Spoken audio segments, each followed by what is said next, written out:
From world-class cocktails to family recipes, today we're making preserved lemons the star of the kitchen.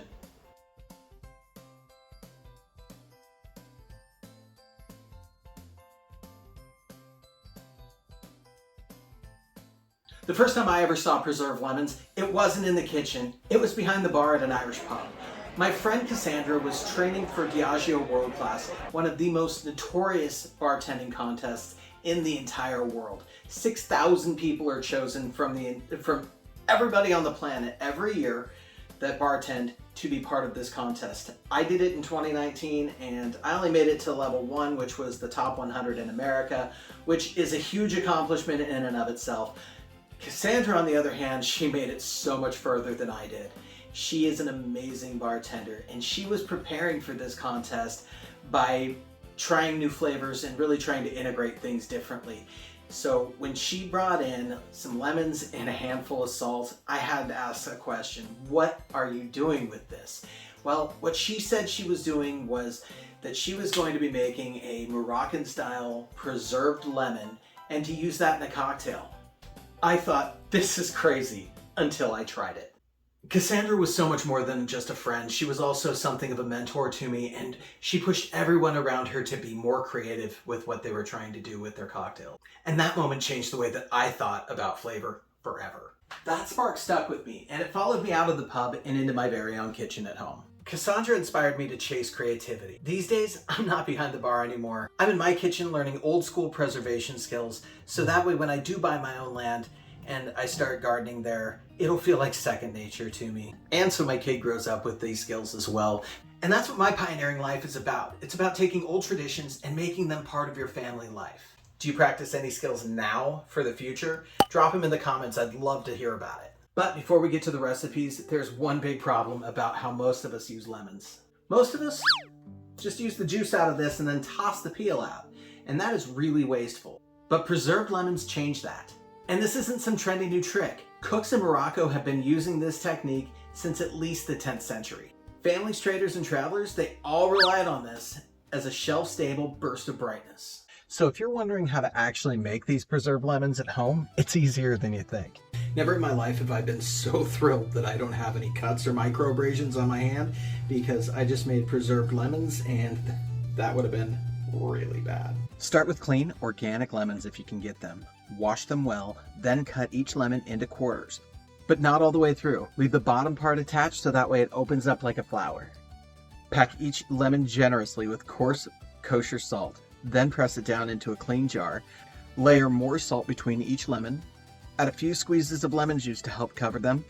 And this is where you can get creative. I like to tuck some spices into mine just to give it a little bit of added depth. Something like bay leaves or cinnamon or star anise, things of that nature. They infuse the brine with subtle warmth that makes the lemons even more complex. Once the jar is full, top it off with a little bit of lemon juice to make sure that all of those lemons are submerged underneath the brine level. This helps to protect it so that way it doesn't get any nastiness in there. Seal the jar and let it sit at room temperature for at least 3 to 4 weeks. Give it a gentle shake every few days to move the salt around. Over time, the peels soften, the brine thickens, and that's how you know that you're done. After that, they'll keep in the fridge for months, and they'll only improve with age. And once you've got a jar of preserved lemons on the shelf, the possibilities open up. So I'm going to show you a few of my favorites. I made a quick falafel wrap using a tortilla, some tahini preserved lemon sauce, cucumber, tomato, and herbs. The sauce is seriously delicious. With tahini, a squeeze of lemon, a clove of garlic, and a spoonful of minced preserved lemon peel. Add a splash of brine because that's where all the salty magic lives. Thin it out with some water until it's smooth and pourable. First, spread it out on some flatbread. Or I used a squeezy bottle in order to be able to drizzle mine over the top. It was fantastic that way. You get a lot of that flavor right up front. Then start building your falafel. Add on some tomatoes, cucumbers, and some fresh herbs, and that's it. All right, so usually I'd make you watch me take the first bite, but I was just so hungry and I couldn't help it. But this is super fresh and very flavorful. The falafel are nice and filling, and they kind of got that nice kind of crispiness, which is complemented well by the herbaceousness and the nuttiness of the herbs involved, as well as that sauce. This is terrific. Absolutely. It tastes like something from a food cart, but the preserved lemon sauce just makes it pop even more. Would you try this shortcut for dinner? Comment below about your favorite weeknight hack.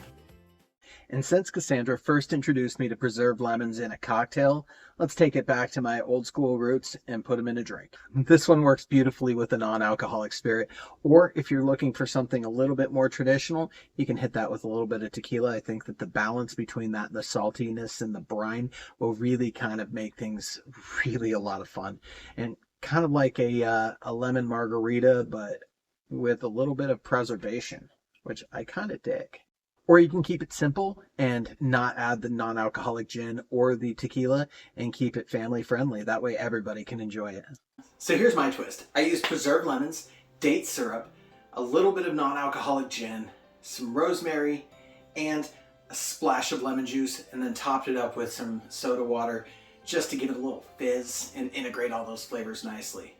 We're gonna go ahead and toss this into my protein shaker with a little bit of some rosemary. Next up, we're going to use some date syrup. I did this because I didn't want to have high sugar content, and I've heard that dates are a healthier sweetener option. Now we're going to muddle that up really good, get those flavors really mingled well.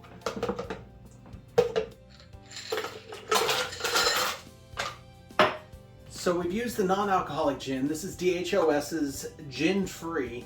It's the gin that I have found has the best flavor, the closest to true gin that I can find on the market. To be honest, I haven't put a lot of effort into looking for a better gin. Once I tried this, I thought that this was phenomenal, so I've been kind of sticking with it. A little out of practice, but you know, whatever. So we got this shaker cup, so this is going to be great. I don't have to use a strainer. There's nothing really super fine in there anyway besides some of that rosemary peel, but that's okay. If that gets in my drink, I'm not going to be too upset about it.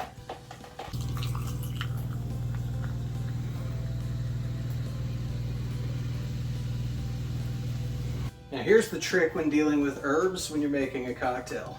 Always give it a little smack. That'll wake up the aromatics and make that smell really nice. All right, so now we're gonna go ahead and give this drink a try. It's definitely got a nice dark kind of a brown color.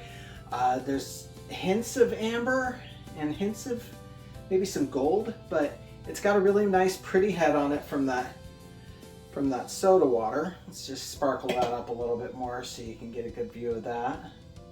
Yeah, that's gonna be delicious. Oh yeah. Yeah, that's very...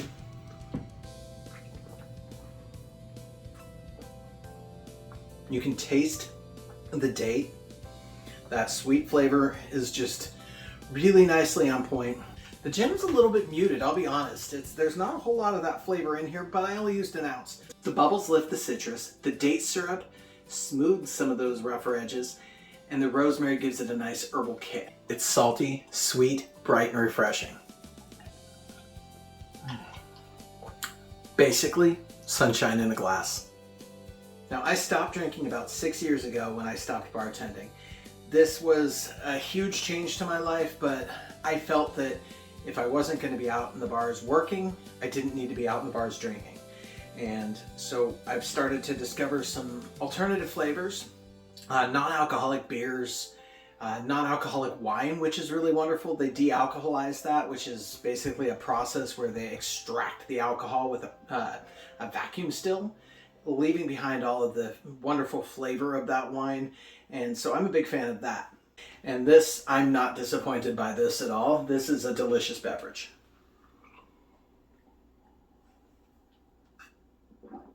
If you'd like to see more drinks like this, let me know in the comments so that way I know what you'd like to see coming up.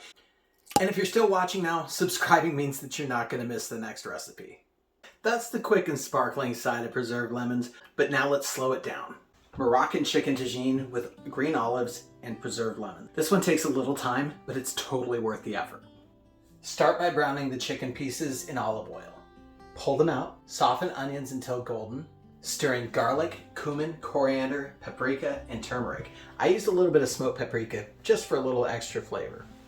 Not that you need it. Then add the chicken back with stock, let it simmer until it's tender. Cook it together another 10 minutes. Traditionally it's served with couscous, but rice works well too. Now I thought I hit the record button, but apparently I missed it. So I'll just tell you this straight. This was my favorite recipe that we made with the preserved lemons. Hands down.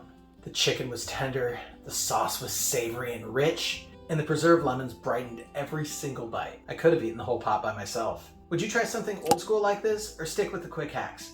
Comment below and let me know what your thoughts are on the subject. If the tagine feels like a little too much work for the weeknights, here's a simple way that I put preserved lemons to work. Sometimes I like to keep things simple, so I spatchcock the chicken by removing the backbone so it lays flat. Then I tuck preserved lemons under the skin with herbs and rub just a little bit more on top. Into a hot oven until the skin was golden and blistered. What came out was one of the juiciest, most flavorful roasts I've ever made. Salty, citrusy, rich. It's the kind of meal that feels like a centerpiece, but it's quick and easy enough for the weeknights. The whole roasted preserved lemon chicken. I'm gonna try a little bit of that thigh meat with some of the chicken breast skin, just because I like it a little crunchy and I love the thigh meat.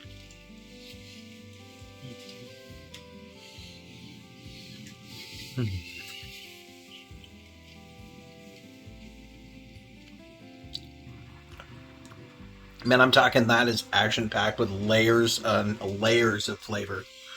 At first you get that fatty, that chicken greasy kind of from the skin, and then you get a little bit of that crunchiness, and then you get a little bit more crunchy, and it's like from that crispy lemon peel that just, oh my god. Anyway, so this crispy lemon peel has a little bit of salt, and it just adds so much to the flavor of just literally everything. This chicken is fantastic. If you like seeing simple recipes along with more deep dives, let me know in the comments, because that really lets me know what to make more of. Whether it's quick, sparkling, traditional, or simple, preserved lemons fit in everywhere. Every time I use preserved lemons, I think back to Cassandra and that Irish pub, but I also think about centuries of cooks who kept tradition alive. Today, preserved lemons connect me to history, to my own kitchen, and one day, to my kid. And that's the pioneering life that I'm building. Honoring the past while preparing for the future. Would you ever try preserved lemons in your own cooking? And if so, which dish would you try first? So thanks for watching, and don't forget to check out my tomato jam video. Cheers. It's just so good.